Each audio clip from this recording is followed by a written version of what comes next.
আসসালামু আলাইকুম বন্ধুরা, এই সুন্দর দৃশ্যটি কিভাবে আঁকবেন আজকে আমি আপনাদের সেটাই দেখাবো। একদম সহজ উপায়ে আঁকার চেষ্টা করব আমি, যাতে আপনাদের বুঝতে কোনো অসুবিধা না হয়। চলুন কিভাবে শুরু করি দেখুন। প্রথমে একটি মাছ বরাবর এইভাবে দাগ দিয়ে নেবেন, উপরে স্কেল দিয়ে দিবেন যাতে দাগটা সোজা হয়। আবার নিচে একটু লম্বাভাবে দিবেন, উপরের সাইড নিচেরটা একটু লম্বাভাবে রাখবেন। ঠিক এভাবে ওই পাশেও দিয়ে দিবেন, উপরেরটা ছোটো নিচেরটা একটু লম্বা। তারপরে এই যে লম্বিভাবে এটা দাগটা মিলিয়ে দিলাম একটার সাথে একটা। এই দুইটা হচ্ছে এখন গড়ের ছালা, দেখতে পাচ্ছেন অনেকটা হয়ে গিয়েছে গড়ের ছালা। তারপর এখান থেকে একটু নিচে নেমিয়ে একটা শেপ দিয়ে দিলাম গড়ের পাশের দিকে, আরেকটা দিয়ে উপরেরটা গড়ের ছালা আঁকলাম প্রথমে, তারপর একটা গড়ের মাপ নিয়ে দিলাম। দেখতে পাচ্ছেন সেমভাবে এদিকেও আমি দিয়ে দিচ্ছি। খুব সহজেই কিন্তু এগুলা হচ্ছে, দেখতে পাচ্ছেন। তারপর ঠিক এভাবে নিচে আরেকটা দাগ দিয়ে দেব, আরেকটা দাগ দিয়ে দেব। এটা একটা বারান্দার মতো করে রাখার চেষ্টা করব ঘরটা, দেখতে পাচ্ছেন। লাগিয়ে দিলাম এখান থেকে, এখানে হয়ে গেল একটা সুন্দর ঘর। এখন এখানে দরজা জানলা আঁকবো। জানলা আর দরজা আঁকার জন্য প্রথমে দুইটা দুইটা দাগ দিয়ে দরজার জানালার শেপটা দিয়ে নিচ্ছি, দেখতে পাচ্ছেন। আপনারা লক্ষ্য করে দেখলে বুঝতে পারবেন আমি কিভাবে আঁকছি। দেখুন, স্কেল দিয়ে আঁকবেন তাহলে কিন্তু সুন্দর হবে। লম্বিভাবে এমনি হাত দিয়ে আঁকলে আপনাদের আঁকা বাঁকা হতে পারে, স্কেল দিয়ে আঁকলে সুন্দর হবে, সোজা হবে লাইনগুলো। ঠিক এভাবে কিন্তু এই পাশেও দরজার জানালাটা দিয়ে দিচ্ছি। সুন্দর হচ্ছে কিন্তু দৃশ্যটা, দুইটা ঘর অলরেডি হয়ে গিয়েছে। তারপর জানলার মধ্যে আমি কিছু দাগ দিয়ে নিচ্ছি জানলার রডের মতো করে। তারপরে এখানে একটা লম্বা করে দাগ দিয়ে উপর থেকে আরেকটা ছালা বের করব এখানে, দেখতে পাচ্ছেন। আরও একটি ঘরের ছালা এখানে বের করব, এটার সাথে এটা লাগিয়ে দেব। এখানেও হয়ে গিয়েছে আরও একটি ছালা ঘরের।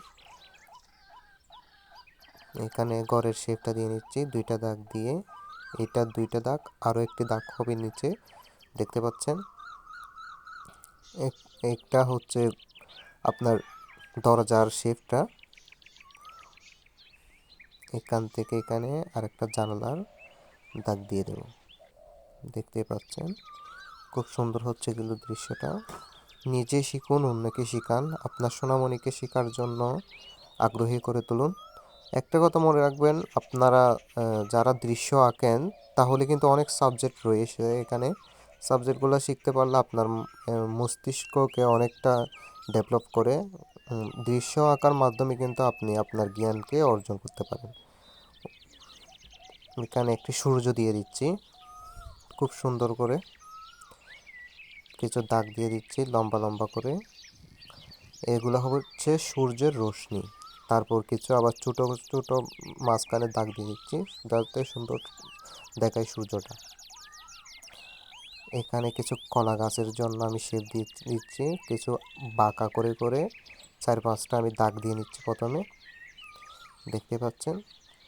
তারপর এখান থেকে দৌড়ে একটু বাস করে আঁকা বাঁকা করে কলা গাছের শেপগুলো দিয়ে দিচ্ছি, এই যে দেখতে পাচ্ছেন বন্ধুরা। খুব সুন্দর হচ্ছে কিন্তু কলা গাছগুলো। এখন উপরে একটা দাগ দিয়ে এটা মাঝখানের যে ডগাটা থাকে সেই ডগাটা আঁকছি। এটা অন্য ধরনের হবে, অন্য পাতাগুলোর চাইতে একটু আলাদা হবে, দেখতে পাচ্ছেন। এখানে একটা বি শেপ থেকে কিন্তু আঁকবো, একটা বি দিলাম প্রথমে, তারপর এখান থেকে এখানে লাগিয়ে দিয়ে এখানে একটা গাছ আঁকবো। গাছের শেপটা আমি কীভাবে দিচ্ছি লক্ষ্য করে দেখুন, লক্ষ্য করে দেখলে কিন্তু আপনারা বুঝতে পারবেন। খুব সুন্দর হচ্ছে এই গাছটা, একটা গাছ দিয়ে নিলাম এখানে। তারপর এখানে দরজা আর জানালাগুলো একটু দাগ দিয়ে দিচ্ছি, এগুলো আগে দেওয়া হয়নি, দেখতে পাচ্ছেন। তারপর এখান থেকে দৌড়ে একটু আঁকা বাঁকা করে একটা নদী এঁকে দিচ্ছি, একটা নদী। এটা হচ্ছে একটা নদী, সুন্দর একটা নদী বা নালার মতো করে দিচ্ছি, যাতে সুন্দর লাগে, গ্রামের দৃশ্যটা আর একটু আকর্ষণীয় হয়। আর এখানে কিছু গাছ রেখে দিচ্ছি, গাছের সাথে একটা বা দুইটা ফুল এঁকে দিচ্ছি।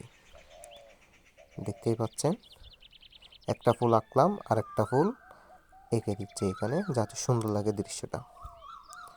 দেখতে পাচ্ছেন বন্ধুরা, খুব সহজে কিন্তু আঁকা হচ্ছে। আর আকাশে কিছু পাখি এঁকে দিচ্ছে একটু আঁকা বাঁকা করে, দেখতেই পাচ্ছেন। রং করার পর দৃশ্যটা এমন দেখাবে। আমি কিভাবে রং করবেন সেটা এখানে দেখাইনি, দেখাতে গেলে ভিডিওটা অনেকটা লম্বা হয়ে যাচ্ছে, যার কারণে দেখাইনি। আপনারা লক্ষ্য করে দেখুন আমি কোথায় কোথায় কোন রং ইউজ করেছি, তাহলে আপনারা বুঝতে পারবেন।